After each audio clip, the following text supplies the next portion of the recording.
Allô papa. La première au banc que dans na affaire na zoba, nous bazoba ebele au bavanda na poto kuna. Donc yo ko wigo ya okinda batute ba sala guerre ba mi boma pona yo. Yaka yo moko mi boma wa. Yako sala guerre. Et puis guerre en contre nani. Guerre en fait pourquoi? Après ce exemple on a Alpha Blondy a sala nini yango. Ambela ga diamba, ambela ga drogue, a sala nzemo moko contre journaliste moko bakanga kié. Banda sala nzemo moko wana. Na Côte d'Ivoire kuna sala sunze moni aloba ni suite Fanta Diallo ba musicien moko ya Côte d'Ivoire bazaka kuna bandeko na moko basali nini bambewe ba Arafat ba otu bazo bimalelo elo ni basali obo po bala exemple Alpha ni l'exemple opesa ngai ben Alpha ni tuna yo ebi Koffi Olomide ko ebi sayo okake ofandi kuna na bandako ba puwa ba na kanda irrégulier boxa Congo soni boxa biso soni ngaza na ndako na poto bana ngaba lipe na zo ya 20 décembre na ozala wana. Et là, je connais pas tout ce qu'on fait dans le bagage, Koffi, Rabo, Karabongo, Fali. Et là, on a poto. Toutes les prisons, les prisonniers sont poto, les balais belé congolais, bino. Hein? Et là, on a comme on a pensé une solution, on a besoin, on dit qu'on a bon, on est comme riche, pensé une solution. Pensé une solution de yo, ouais, maïele. Pensé une solution. Au Linga Congo, il y a au Linga Congo. Il y a des gens qui vont souffrir. On va vivre mieux que Batouba Poto, tout le monde le sait, beaucoup mieux. Moi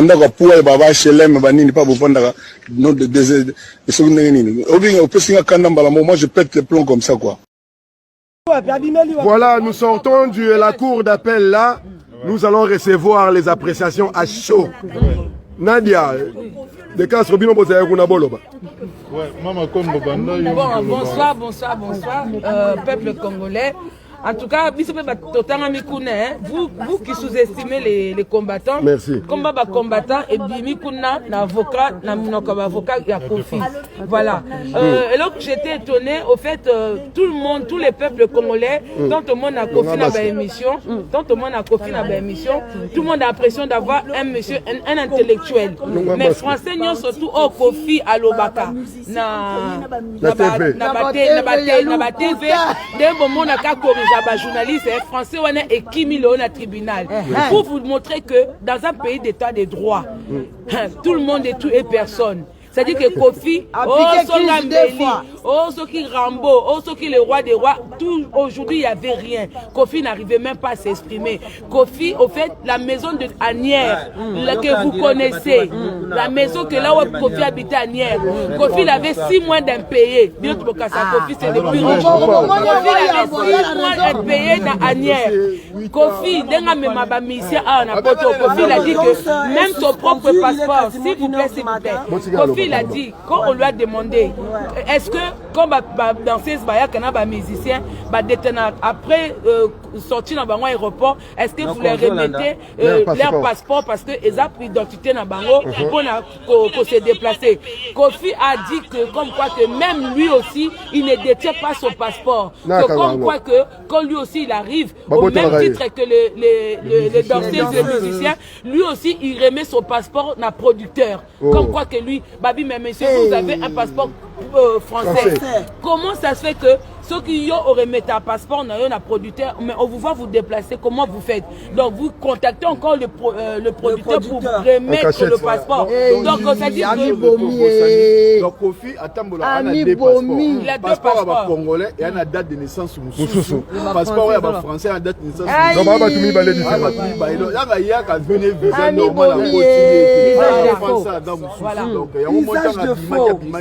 et puis il a nié son nom de Antoine Agbepa. Voilà. Il s'appelle Koffi. Il s'appelle Koffi. Et pour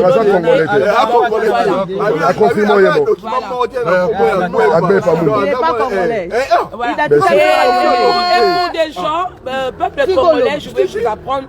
Pour na bateau bozo finga ba danseuse pour na bino ba danseuse do bana Congo o bozo sous-estimer ba ninga na bino parce que de peur que bana mboka moko ba trop exaté mais histoire o eza relaté na ba enquête o ba juge ba procureur ba sali mais franchement vous vivez un calvaire bon vivre bakena ça la banquette tina ndako ya Anière là où il y avait pas de poignée na ba porte na ba fenêtre bakena vérifier comment les filles là se sont sauvées et par qui donc ba lalisa garde pompier voilà tout a été vérifié donc pour vous dire que batoko la ba Kofi au Congo, Bazaba intouchable, mais heureusement qu'en France, c'est un pays de droit. Donc arrêtez de dire que Kofi est libre.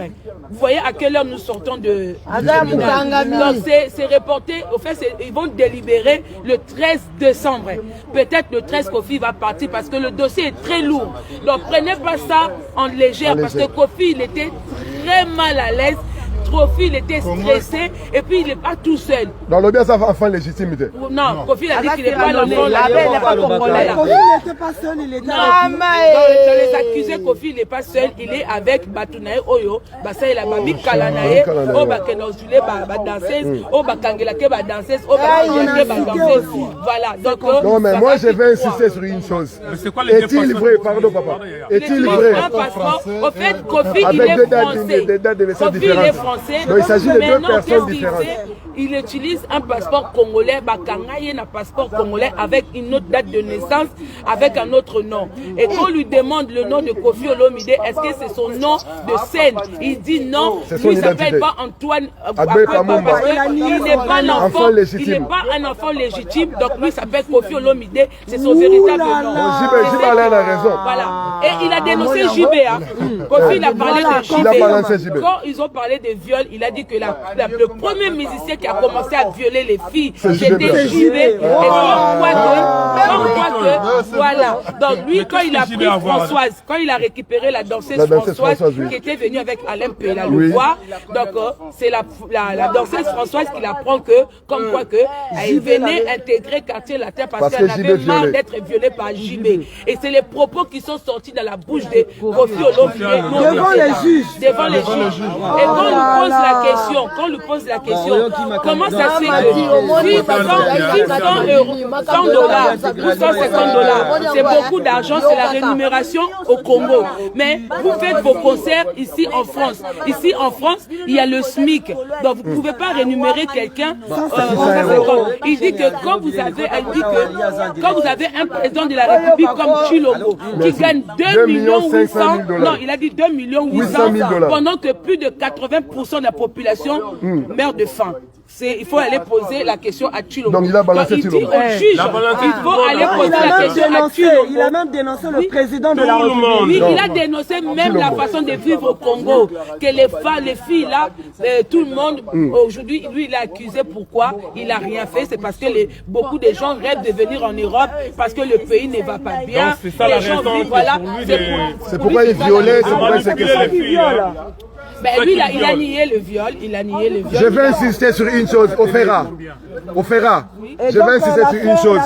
Kofi a dit qu'il n'est pas enfant légitime. Non. Son nom, ce n'est pas Agbe Pamumba. Non, c'est Kofi Olomide. JB a raison maintenant. JB a raison. Yewana.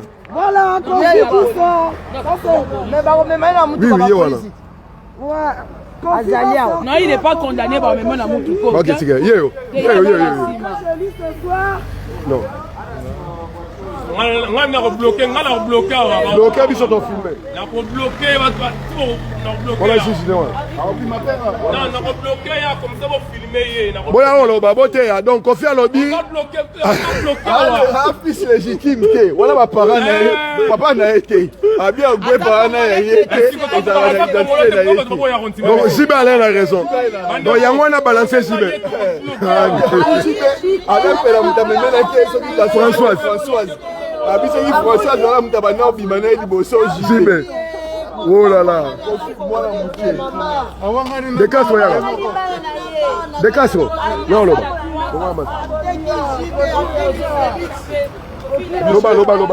Congolaise, Kofi Lelo, Kofi a commis Moukieboye, Kofi a diminué. Kofi a commis Mouké, Kofi Obino Mona Rwana, Lelo Azaki petit devant le tribunal à Versailles.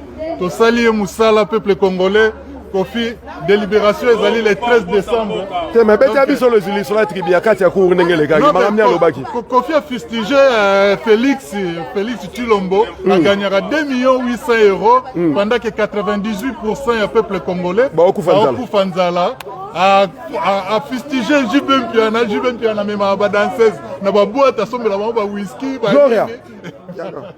sommer la whisky, à violer la bango. Donc, Gloria. Awangani ke komo na gbe pa mumba. Awangani na bana na emoko. Alo bien la bana combien? Bana misatu ka raza. No ba Aristote na ba Minu na ba Roquinho. So ba na nani? Didi Del Pire lo na nani? Bango to. Na Saint James so Saint James role. Na Saint James Cecilie. Bino mo bo ye bandeko. Albika misatu. Bandeko ba bolingo. Nous sommes encore à la cour d'appel de Versailles. Il est 0h45. Nous vous avions dit nous allons l'amener jusqu'au bout. Et vous avez les témoignages à chaud de ceux qui viennent de sortir du tribunal. Vous avez appris des choses. Et maintenant, nous allons attendre à la fin, d'ici le 13 décembre, où il y aura les jugements, où il y aura la sentence. Non, pas le jugement. Il y aura quoi? Les verdicts. Voilà, Gloria qui était là-bas aussi. Maman, quand tu vas parler, on comprend que tu peux nous dire à chaud qu'est-ce qui s'est passé là-dedans? Lingala la français. Procès depuis 16 heures. Bimina procès, minuit déjà passé, tu vois. Moi, ce que je retiens en fait du procès, c'est que il y a parole contre parole. Mais parole aux solo, parole y a bassi, parole ok moi si azo libéré pour la qui moi c'est pour nous autres on défendre à la victime, on peut pas remettre cela en cause. Bisomoto yebi imaginaire collectif payé si tu recours là ils habillent mususu toyoki ils habillent toyoka na banzela na ba quartier et tout les biloko quand il faut ebisa biso toyo moni ba témoigner ba vivre yango nous on peut pas remettre cela en cause donc mais tout c'est pas des procès les calme parce que ba procès a beau faire les kanaka etika la kana histoire pour ba tout ba apprendre ba comprendre que il faut pas banaliser la violence il faut pas banaliser les viols et surtout bon, il a nié qu'il s'appelait Agbe Pamumba, est-ce vrai? Bon, il s'est présenté au nom de Kofi Olomide, il s'est né à Kisangani en 56, un père de 3 enfants, c'est ce que je retiens. Il est père de 3 enfants. Oh mon Dieu. Donc il a nié tous ses enfants finalement. Moi je sais pas combien d'enfants il a. Il en a une cinquantaine. Je sais pas. Je peux témoigner. Non mais il s'appelle Kofi Olomide Agbe Pamumba. Il s'appelle Kofi Olomide. Juste une minute. Bobel est là, il est violeur, agresseur, sexuel. Il était.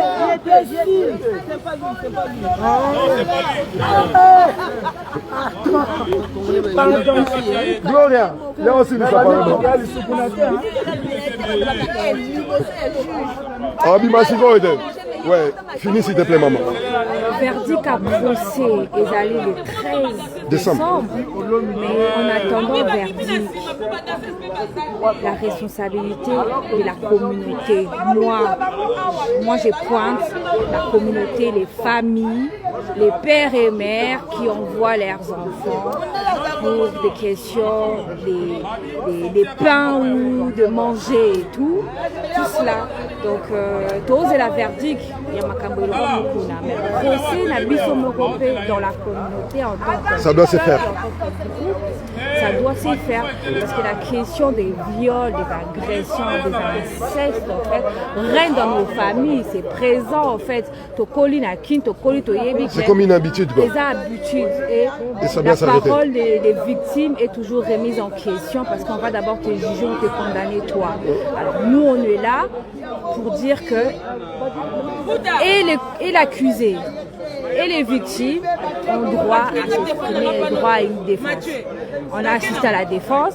Maintenant, nous allons attendre le verdict le 13 décembre. Mais en attendant, il faut communauté congolaise Gloria, na bandeli lisusu. Afundi Zibeguna. J'ai cru entendre, ouais. Yebisa biso afundi jibe oui non. Afundi était ma cité. Alobi jibe salile. Funda jibe, ezake apporter jibe plein de. Alobini c'est jibe. A cité parmi violeur, il y a un musicien qui aurait violé une des danseuses victimes qui est cité là aussi. Nous devons rappeler que JB a dit à haute voix que Kofi n'était pas congolais. JB a dit ça. Et nous apprenons que Kofi ne s'appelle pas Agbe Pamumba. Il serait un fils illégitime, il aurait 3 enfants. C'est ce qu'il dit. Et ce qu'il dit, ouais. Mais yo t'es Zamamouya Lobaki. Banderoba Bolingo, ne prenez pas rigueur à la dame qui est en face de nous. Elle ne fait que rapporter ce qui a été dit par Kofi Olomide. Voilà. Je ne prends pas. Antoine ne brûle pas. La violence. Alors ça, la politiquement correct. Tala. Vous se dérangez la binoté. Yemoko. Tala adamo liboso te pa na bango. Batunier kombo agwepa. Abi kombo wana ya yete. Avant légitime. Avant légitime. Illégitime. Abi je suis l'enfant illégitime. Ala mwana abotami na papa libanda na kuna ndako. Nakata ndako libanda. Yemoko. Donc papa Charles Agbe paza papa na été. Papa na été. Aboyi penza aboyi. Aboyi kombo Antoine Agwepa aboyi. Aboyi ngona mutema moko. Ana na pièce moko te kombo na e Agwepa ezate. Kombo na e Kofi Olomide. Est-ce que yo expliquer nga nini? Bon, pour la JB, JB yo sali na makambo. Patunier yo, est-ce que expliquer biso? Est-ce que yo na no problème te obimana ba danseuse te na mouvement na dans le passé na obani. Avant d'habiter. Ba nous lo pas bien. On qui habité Françoise. Abi Françoise ana Alain Pelamutu aela kié mais Françoise ana na ko bima na JB. Hier né azoé kara après JB. Parce que vous avez le raisonnement, il y a beaucoup de maramazolo dans la carte procès. Assez perturbé. Assez perturbé.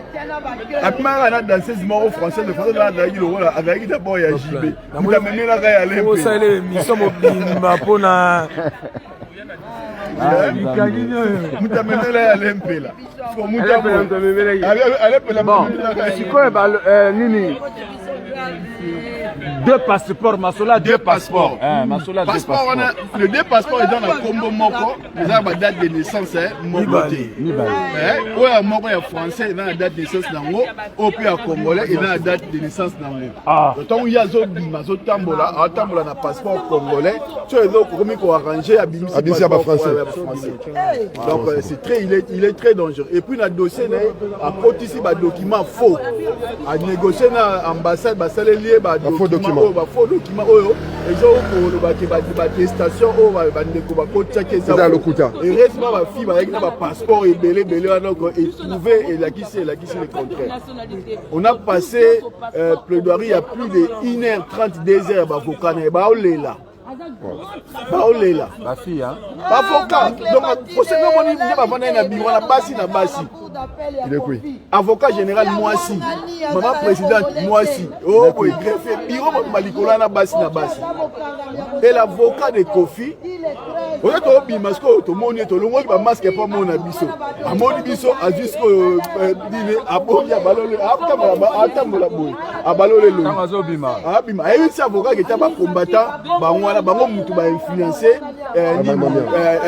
avocat général. Avocat général, tant à Zoloba, pena ou avocat Kofi que non, dossier Oyo, et ça dossier Oyo, combattant Moutou, bata derrière, ba jaloux, et nous assumons. Ah, donc toi yebake, nous assumons biso. Moutou wana, mwana, Kofi za mwana yuma. Kofi yuma pena. Donc grand mon pas mon condition là mbele dans son amasa. Songa mbele bukani. 0. Merci. Combattant, combattant, tu es très puissant. Mais tu as mis batté. Tout ça va makambo na kati kuno mona na bambila na bambila mukonziwa benge commune balobini ne commune ne balobini na donc il faut ça la mobilisation. Appelle cette adresse na et Alina Daniel Casanova na blanc. Alors on a et puis Kofi a fondé danseuse na que abota mwana à faire déclarer na mutu. Abiba que ça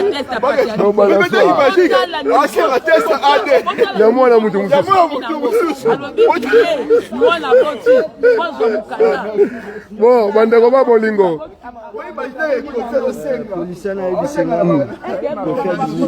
Nasima. Oui, les gars, Liboso. Bien sûr. Ouais. Voilà, chers compatriotes, il est pratiquement 1h du matin. Nous sommes devant la cour d'appel de Versailles. Je vous signale que Kofi a été sorti en cachette. Boyebina nous bisote N na N te yona omoni N te obisoto zana ngole ki N na isemino to na N koleka satana o bomoni za muke. Nous serons là le 13 décembre pour voir le verdict et surtout le 27 novembre pour nous assurer que ba kotele maza boyebina nous bisote mengu Kofi omona mokele mbembe de Castro, Naromo Katolobindeni. Vous avez un morceau le bâtiment. Chef coutumier. Chef coutumier. Chef coutumier. De Castro. Loba. Batterie à 26 là, c'est qu'elle a 2%. Kofi a moni Kimbiriki. Mon qu'elle aime bien. Bon, on va N, hein.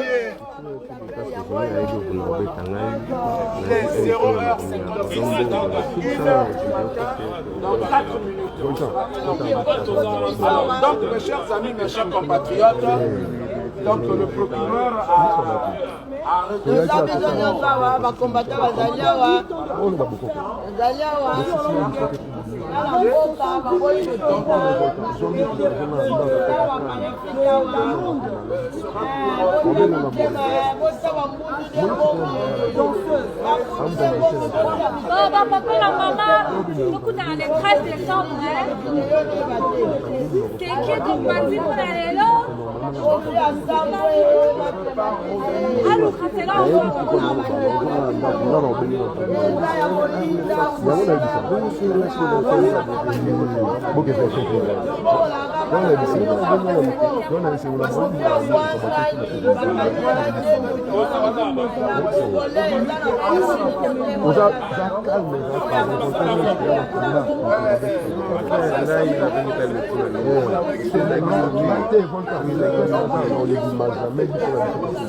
Alors, parce qu'on a demandé à Kofi pour presque qu'il payait ses danseuses 150 €, parce que ces danseuses-là ne gagnaient que 150 €.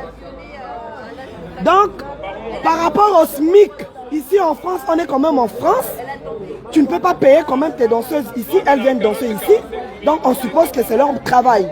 Quand elles viennent faire un concert ici, on suppose que danser c'est leur travail, elles travaillent ici en France. Donc il faut les payer déjà par rapport au SMIC.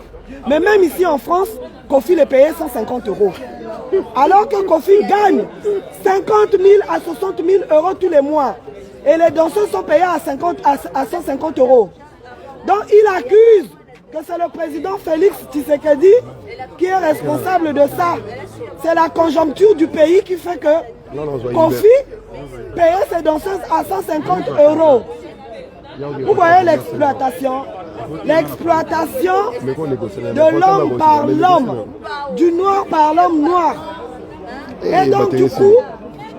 Bon, batterie Sili Bandeko.